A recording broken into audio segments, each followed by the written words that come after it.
Hi, it's Lynn Shuck with Healing and Balance, and we are digging into Half Moon, a very specific balance pose taught in a lot of yoga classes and movement classes. There are a lot of specific detailed things you're supposed to do while you're in Half Moon, but Half Moon out in the middle of the room requires a lot of balance, and maybe you can't balance while you're out in the middle of the floor and still work on all the parts. So we're going to use the wall in a couple different ways. One is to let the wall support as much of you as possible. So as we set up, I usually put my foot about 4 or 5 inches away from the wall. I want to tip over and have my hip touching the wall, but I'm not leaning on it. I'm still holding myself up. The other thing is, I want to decide how high I have my hand. Now, this pose can be done with your hand on the floor, can be done with your hand on one block, on 2 blocks. You could even lift the floor higher, putting your hand on the seat of a chair. I'm going to work 2 blocks high. So we've figured out distance from the wall, distance of, or rather height of the hand, but the last part of this setup is how far away your hand is from your foot. If your hand is very close to your foot, you're giving yourself a really small point of balance between these two. I want to widen that base and get the hand under my shoulder, roughly, and the leg under my hip, kind of like when you're in table, you have your arms under your shoulders, legs under your hips, so you have space for your torso. So once you've figured out your setup, then we start using the wall. So we tip over. I'm working on 2 blocks. I've set everything up. My toes are pointed toward the blocks. Now I want to bring my head back to the wall, and my shoulders and my hips and my foot, all these parts touching the wall. So now I know I'm in a straight line because the wall is straight. The challenge here is I also have to bring the top shoulder and the top hip to the wall. That can be challenging to work on. There's only so far you can do by just trying to pull them back. The last challenging part of this is getting this standing leg engaged. What will help get that torso upright is getting that thigh to press in toward the midline under you. So I'm going to lean over facing the camera, and you'll see as I'm tipped forward, not all the way over, my pelvis is turned slightly. It's not opened all the way. It's kind of what happens when I first set up at the wall. One butt cheek is touching the wall, the other one is not. In order to bring this hip back, I actually have to get this leg to move that way. And as that leg moves that way, both cheeks hit the wall. That idea that this thigh bone could move in toward its midline, which is what it's doing. Granted, when I face you, the midline looks more familiar. When I'm standing on it, midline is still that way. My toes are still in the same place. My leg has not changed orientation. It's my torso that did. I don't want to work on that in the pose first. I have to build that strength elsewhere. So if you grab a block and put it in at the top of your thighs, way up high, toes are still pointed forward, and just squeeze that block without rolling in, you could do some forward folds here. You could work in chair pose, and you're squeezing the whole time, so you're really building a muscle memory and some strength with this idea of in at the top of the thighs. I have a whole other video on just in at the top of the thighs. You can go digging. It's not very far back from here. But once I've created that, then this idea of pressing in at the top of the thigh is easier. I can translate it from one place to another. So we come back to this half moon. I'm 4 or 5 inches away from the wall. My block's set up, and I pull my head, my shoulders, my hips, my foot to the wall. There's a lot of space here. I'm going to take this thigh, and I'm going to press it in toward the midline and start to feel my hip pull back, my shoulder come back more easily, and I'm facing more toward a wall than toward the floor. The wall is doing a lot of things. It's helping give you extra support so you're not just balancing on your foot and your hand. It's letting you know what the straight line is, and it's giving you goals for that top shoulder and hip as you work the thigh. Because the wall is there, you can work on the thigh and try and create that. Without the wall, what a lot of us tend to do is pike a leg forward or keep the leg in line, but the torso's forward, or leg and torso are fine, but the head's forward. Lots of misalignments happen just in that straight line. If you don't have a whole expansive wall, which often happens, even in classes where I'm teaching that I might not have room for everybody to be at a whole expansive wall, there's another way to use the wall. And it would be to start by setting up in Warrior 3 at the wall. You would have 2 blocks under your hands or even a chair. And you would start by putting 1 foot on the wall and opening up. I'm going to set up sideways to the camera first, and then I'll show you from the front because it's kind of hard to see this.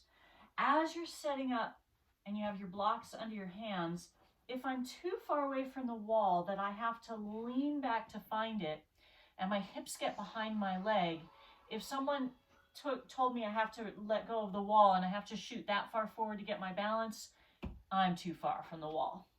If I decide to scoot way closer to adjust it and I can't straighten my leg, or straightening my leg pushes me forward of my foot and I have to lift my hands off the block, I'm going to fall, I'm again not in the right relationship to the wall. So it can take a little bit of ooching around to get yourself the right distance. I kind of know where I need to be relative to the wall. I do this a lot. So I make sure my supporting foot is toes forward. The foot on the wall is toes down. And I'm going to scoot the hand that I'm about to support myself with in front of the other foot. So I've set myself up again. And I'm going to start to rotate this top leg. So now my toes are pointed, foot parallel to the ground. And I'm going to start to find that in at the top of the thighs here. And as I do that, I start to open up. I've got a foot pressing into the wall. I've got a thigh pressing in toward its midline. And I can take my hand up. And if I wanted to, I could try and take my gaze to the ceiling. It's not as supported as your back to the wall, but once you're familiar with back to the wall and having all that lined up, we've added this third point of balance. I want to show you something, and I'm not going to lean all the way over to do it. When I put my foot on the wall, my toes are facing the floor. As I go to rotate, my toes turn to the side, but now you can see that while this leg is under this hip and that foot is near where that hip is, as that hip opens up, I'm going to end up in that piked position. So I actually have to slide my foot along the wall to bring it in line with the rest of me. Just to show that one more time, I start out with my feet lined up with their respective hips. As I rotate and this top hip starts to come on top of the other hip, I actually have to slide my foot on the wall that way. And again, I end up pressing my foot into the wall, foot into the floor, hand on the block. And if I wanted to, I could try and tip my head. Turning your head for me is the last thing you ask someone to do, and you do it slowly if you are going to try it. When you're turning your head, it's easiest to do it here, and so it might be worth practicing out in against a wall before you try it in the middle. You get comfortable here and you start to turn the head up. That one's easy, the wall's right there. Then you try and do it with 1 foot on the wall, and you make all those adjustments. And this one gets a little harder because you have fewer points of balance. You do have that extra stability of pressing that foot into the wall. It's not just hanging there, it's working.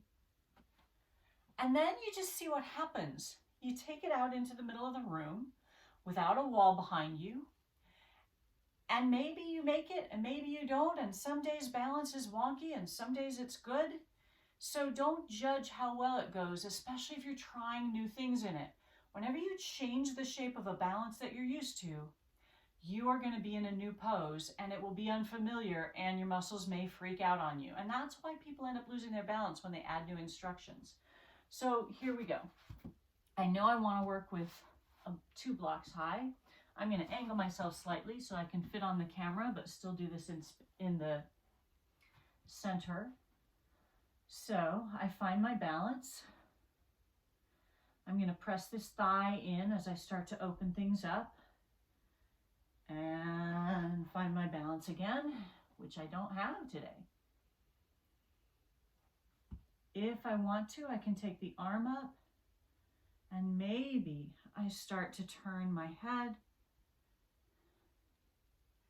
Yeah, I'm not going to get my head to the ceiling. It's a little wobbly today, and that's good enough. Or I turn my head all the way and see what happens, and I fall. The worst that will happen in a controlled setting like this is you'll put your foot down. You'll just put your foot down. So be willing to try the thing and see what goes out the window. I know that the minute I got out into the center, my head was forward, and bringing it back kept throwing my balance. That's what was going on for me. For you, it could be something else entirely. One last thing I forgot. Often when people set up, they start to lift the leg, and without them realizing it, that supporting foot will turn in order to facilitate opening the hips. It happens really easily. You don't even know it's happening because you're all set up, boom, and there it goes. So you could check that too, especially since while you're over here, I generally recommend looking down at your hand while you're learning the pose. Keep your gaze on the floor, look at your hand. You'll be able to see your toes, you'll watch them move. Maybe that happens to you quite regularly, maybe it doesn't. Anyway, I think that's everything for Half Moon. For now, give it a try. Play with some of those instructions, and then play with balancing out in the middle. And eventually, as you build the strength and stability here with the walls and build the comfort with just balancing without the walls, those two things start to get closer and closer, and you start to have the ability to do all the work regardless of what's helping you. That's everything I've got. Go.